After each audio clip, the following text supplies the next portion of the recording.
એ પેલા ચાંદે કેરા રૂપિયા ચાલતા તા, હવે આવે કાગળની નોટ.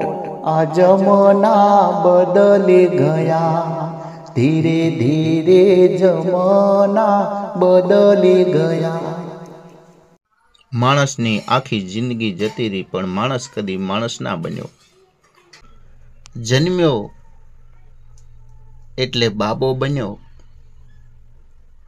કુટુંબના પરિવારોએ નામ સ્મરણ કર્યા.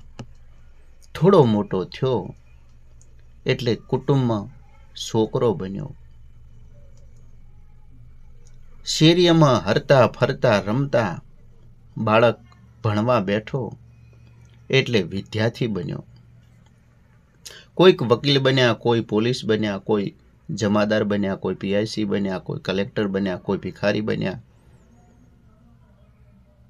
કોઈક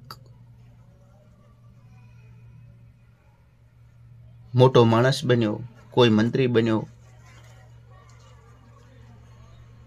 થોડા મોટા થયા, કમાણીનો કરવા માટે, મહેનત કરવા માટે, પોતાનું ગુજારણ કરવા માટે કોઈક મજૂર બન્યા.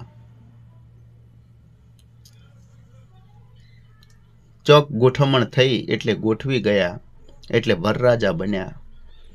પરણી ગયા, ઘરે આવ્યા, એક બે છોકરા થયા, મોટા થયા, એમની સગાઈઓ કરી, સામે સામે વેવાઈ બન્યા.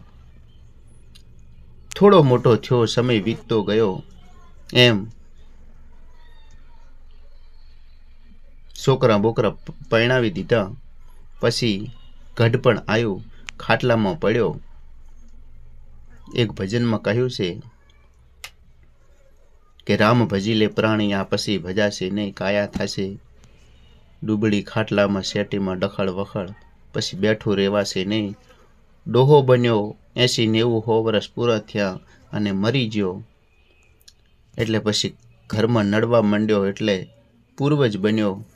પણ માણસ તો કદી માણસ ના બન્યો, ના બન્યો ને ના બન્યો. પહેલાના સમયની અંદર ખૂબ જ મહેનત કરી અને પોતાનું ગુજારણ ચલાવતા. કોઈક વડવાઓને પૂછી જોજો કે પહેલાનું જીવન કેવું હતું. મહેનતવાળું જીવન હોવા છતાં એ જીવન સારું હતું. અત્યારે મહેનત ના હોવા છતાં આ જીવન સારું નથી. દરેક મનુષ્યના માત્રમાં મગજની અંદર મેમરી ફિટ થઈ ગઈ છે. ટેન્શન ટેન્શન ને ટેન્શન, રૂપિયા રૂપિયા ને રૂપિયા, મોહ માયા, બીજું કશું જ નહીં. અત્યારે માત્ર બસ મારું મારું મારું, આમથી રૂપિયા લાવું, આમથી રૂપિયા લાવું, આમથી રૂપિયા લાવું.